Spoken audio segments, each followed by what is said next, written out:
రాజ్.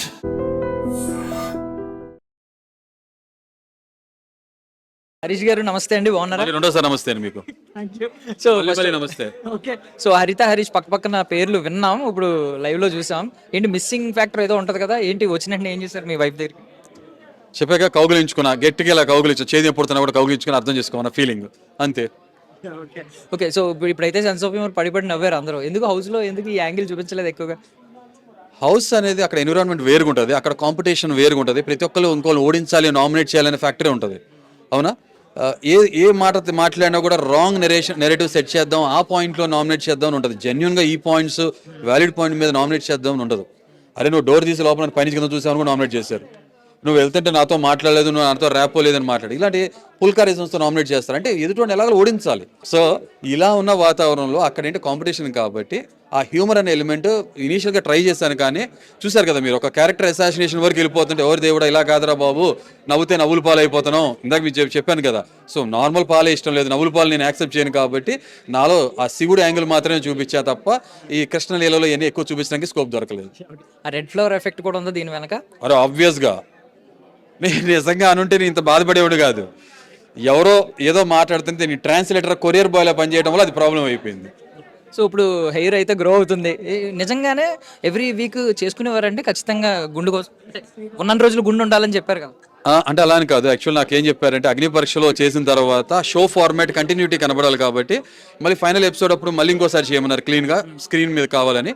దాని తర్వాత మళ్ళీ షోలో వచ్చినప్పుడు కంటిన్యూటీ ఉండాలి కదా, మళ్ళీ ఇంకోసారి చెప్పారు. పద్దగా చేస్తుంటే మా వైఫ్ ఏమో ఈయన బయోటిన్ లడ్డూలు అవన్నీ చేస్తుంటే వస్తుంది పీకుతున్నా చికాకు వచ్చి పోతే పోయింది అనుకున్నా. కానీ లేదు, షో పట్ల నాకున్న అభిమానం ఏదైతే ఉందో. తర్వాత డైస్ మీద వచ్చినప్పుడు సార్ ఇలా కంటిన్యూ చేస్తారనంటే సార్ అలా అనుకున్నారు. తప్పకుండా సార్, నేను మాట తప్పే మనిషిని కాదు, మెయింటైన్ చేయాలప్పుడు మెయింటైన్ చేస్తాను. కానీ నాకు ఆర్గనైజర్ చెప్పారు యూ కెన్ గ్రో అని, ఇట్స్ గ్రోయింగ్ అంతే. బజ్ ప్రోమో వచ్చింది, అందులో కూడా కంప్లీట్ కార్నర్ చేసిన ఒక మాట, నేను ఇదే కంటిన్యూ చేస్తుంటే మనీష్ ఎవరు హరీష్ ఎవరో తెలిసేది కాదు. సో కొంచెం మెయింటైన్ చేస్తే బాగుంటుందని హెయిర్ పెంచుతున్నాం మొదలు పెట్టారు. నెక్స్ట్ సో బేసికల్లీ మీరు స్ట్రాంగ్ కంటెస్టెంట్ అని ఫస్ట్ నుంచి ఉందే ఒపీనియన్, ఇప్పుడైతే బయటకు వచ్చారు. కానీ రీజన్స్ మేబీ వేరే అయి ఉండొచ్చు. మీకు ఏమన్నా కొంచెం ఈ ఎవిక్షన్ మీద ఏమన్నా డౌట్ ఏమన్నా ఉందా? కంప్లీట్ ప్రజల చేతుల్లోనే ఉందని ఫీల్ అవుతుంది.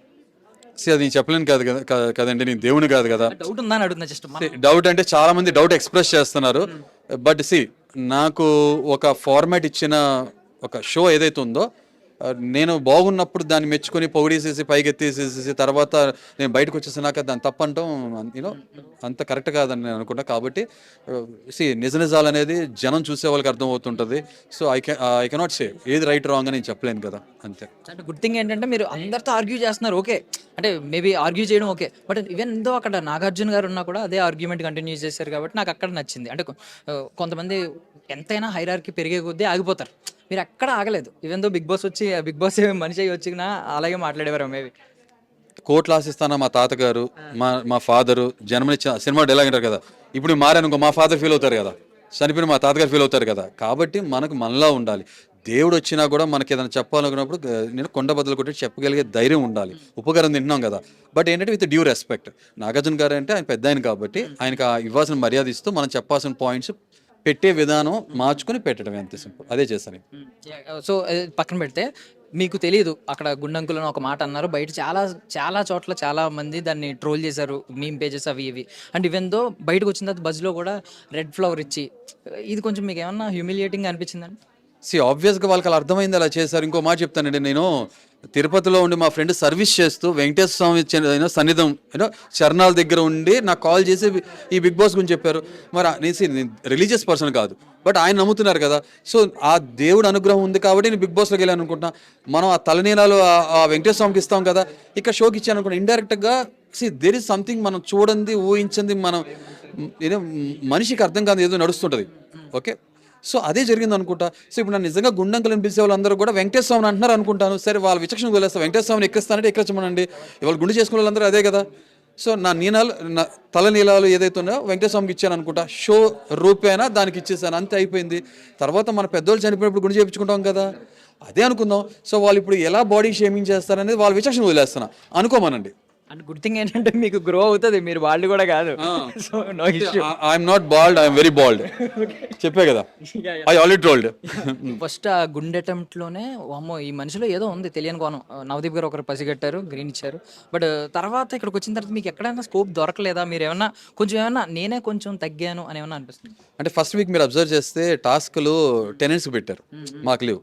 అవునా, మేము కాల్మీ కాలేజ్ గురించి చైర్లో కూర్చొని వాళ్ళు ఆడుతుంటే చూస్తాం, నామినేట్ చేయడం, అదే కదా. సెకండ్ వీక్ వచ్చేప్పుడు నాకు ఇలాగ ఈ ఏదైతే ముద్ర పడిందో దానివల్ల నేను సెట్ బ్యాక్. తర్వాత మళ్ళీ టాస్క్ వచ్చేప్పుడు నిదానంగా పుంజుకుంటాం, తర్వాత కొంచెం హెల్త్ సంబంధించి కొంచెం చిన్న ఇష్యూస్ ఉంటాం, ఇంతే తప్ప ఏమో ముందు ముందు నేను నిజం చెప్తున్నా, ఓనర్ నన్ను చేశారు, నిజంగా ఉండుంటే వేరే రకంగా ఉండేదేమో. ఆ కంచుకోట ఏదైతే ఉందో ఆ ఓనర్స్ మధ్యలో కూర్చుని ఆటోమేటిక్గా మూల నుంచి సెంటర్లోకి వచ్చి వేరే రకంగా ఉండేదేమో. అంటే బయట బజ్ మీకు తెలియదు కాబట్టి నేను ఒక ఇద్దరు పేర్లు చెప్తున్నాను. వాళ్ళిద్దరికి తనుజ గారు ముందు నుంచి ఉన్నారు కాబట్టి ఆవిడకి బజ్ ఉంది. సుమన్ శెట్టి గారు కూడా చాలా పాజిటివిటీ ఉంది బయట. మీరు ఏం చెప్తారు వాళ్ళిద్దరి గురించి? నేను ఆల్రెడీ చెప్పేసా కదా, తనుజ గారు వెరీ ఎమోషనల్ పర్సన్, కొంచెం ఓర్పు సహనం తక్కువ, తొందరగా చికాకు విసుకు ప్రకటించేస్తుంటారు. కొంత నా ఫేస్ కూడా అలాగే ఉంటుంది, అలాగే ఉంది. సో కొంత ఐడెంటికల్గా మ్యాచ్ అవుతుంది. అయితే కొంచెం ఏంటంటే నేను నా ఓటమి ఏదైతే ఉందో నేను చాలా స్పోర్టివ్గా తీసుకుంటా కొన్ని విషయాలు. ఆవిడ కొన్ని విషయాలు తీసుకోలేరు, ప్రతిదానికి కూడా ఇది కొంత ఎమోషనల్ అయిపోతారు. అదొకటి తనుజ గారి దాంట్లో నేను నోటీస్ చేసింది. అలాగే సుమన్ శెట్టి గారి విషయంకి వచ్చేప్పుడు చెప్పా కదా, నా మిత్రమా అని చెప్పి నేను పిలిచా. Okay, I really mean it, ఇవాళ రేపు కూడా ఇప్పుడు కూడా. బట్ ఆయనలో మనం ఏం మాట్లాడితే మనకి నెగిటివ్ అయిపోతుంది అన్నట్టు కొంత సేఫ్ ఒపీనియన్ ప్రజెంట్ చేయకుండా ఉండటం, అదొకటి మాత్రం నేను ఆయన మీద ఉన్న కంప్లైంట్, అదొకటి మార్చుకుంటే బాగుంటుందని ఆశిస్తున్నాను, అంతే సార్. మీరు మాస్క్ మ్యాన్ కింద ఎంటర్ అయ్యారు కానీ ఒరిజినల్గా ఇంకా మాస్క్ క్యారీ చేస్తున్నారని ఒకరి పేరు చెప్పండి. చాలామంది మాస్క్ క్యారీ చేస్తున్నారు, అదే చెప్పే కదా, ఇమాన్యుయల్, భరణ్ని, ఓకే, సంజన, లేనిపోయింది క్రియేట్ చేస్తూ ఒకటి చేస్తున్నారు, కంటెంట్ కోసం కనపడటం కోసం చేస్తున్నారు అని నాకు అనిపిస్తుంది. పవన్ నేను ఇంకా టూ ఎర్లీ నేను చెప్పలేను. ఇంకా చాలామంది వెళ్ళిపోయారు కదా, ఇంకెవరున్నారు? ఇది నాకు అనిపిస్తుంది. రాము అలా కనబడట్లా నాకు, రాము తనలానే ఉన్నారు. ఇంకా ఎవరున్నారు? రీతు చూస్తున్నారు కదా, అది రీతు, మరి అది మీకు కనపడేది నేను చూసేది, మరి అది ఎంతవరకు జెన్యూన్, అది ఎంతవరకు జెన్యూనో కరెక్టో అది తెలియదు. అంటే మరి బట్ ఏంటంటే ఒక రకమైన కంటెంట్ అయితే వస్తుంది కాబట్టి కంటెంట్ కోసం చేస్తున్నారు, లేకపోతే రియల్గా వాళ్ళ ఎమోషన్స్ నాకైతే ఐడియా లేదు. అంటే మన కార్నర్స్ లో కూడా పవన్ ఉన్నాడు, కళ్యాణ్ ఉన్నాడు, డీమన్ పవన్ ఉన్నాడు, కళ్యాణ్ ఉన్నాడు. కళ్యాణ్ అంటే అంటే కొంత ఈ రిలేషన్స్, ఫ్రెండ్షిప్స్ ఆ మాయలో పడిపోయారని నాకు అనిపిస్తుంది. మొన్న వీక్ టాస్క్లు ఆడారు కదా, అది. సో నాకు దాంట్లో మాస్క్ ఏం కనబడట్లేదు. బట్ ఏంటి ఒపీనియన్స్ పెట్టరు వీళ్ళు. కళ్యాణ్ ఉద్దేశం ఏంటంటే నా వరకు వచ్చినప్పుడు మాట నాకు సంబంధం లేనప్పుడు మాట్లాడంట. అంటే ఉదాహరణకి కుక్కొచ్చి తను కరిస్తే మాత్రం అప్పుడు రియాక్ట్ అవుతాడు, తన పక్కన కరుస్తుంటే తనకి ఎందుకులే అని అనుకున్నట్టు ఉంటారు. అది నా స్వభావం కాదు. అరే ఆ కుక్క పక్కనోడు కరుస్తున్నా కూడా ముందే నేను రియాక్ట్ అవ్వాలనుకుంటా, అది నా విషయం. ఫైనల్లీ ఇప్పుడు మీకు టాప్ 5 ఉన్న టిల్ డేట్ ఇప్పటి వరకు యాజ్ ఆఫ్ నౌ ఏమైనా ఉందా? 1, 2, 3, 4, 5లో నేనే ఉన్నా. జస్ట్ గెస్సింగ్ చేయండి, ఒక టాప్ 3 గెస్ చేయండి ఎవరైతే టాప్ 5 లో ఉంటారు. గెస్ బుస్ 2 కొట్టను బ్రదర్స్, వెరీ స్ట్రైట్ ఉంటుంది. నేనే టాప్ 1 to 5 నేనే. ఓకే, రీఎంట్రీ మళ్ళీ ఒకవేళ ఏమన్నా వైల్డ్ కార్డ్లో పిలిస్తే? వైల్డ్ పర్సన్ కాబట్టి వెళ్తాను. కార్డ్ ఇస్తే అక్కడ కార్డ్స్ ప్యాక్ ఆట ఆడదాం, నిన్న ఆయన అన్నట్టు ఆడదాం, అంతే. థ్యాంక్ యూ అండి, thank you so much for your valuable time. No, very well. Thanks for your time, brother. Thank you అండి. And for more videos, Please subscribe to iDream. Please subscribe to iDream. Please subscribe iDream. And please subscribe to iDream. For more videos, subscribe to iDream. please like, share, and subscribe to the channel. Congratulations, iDream. Subscribe to iDream. Subscribe to iDream. So subscribe to iDream Media. iDream team అందరికి huge congratulations. Please subscribe iDream Media. Please subscribe to iDream.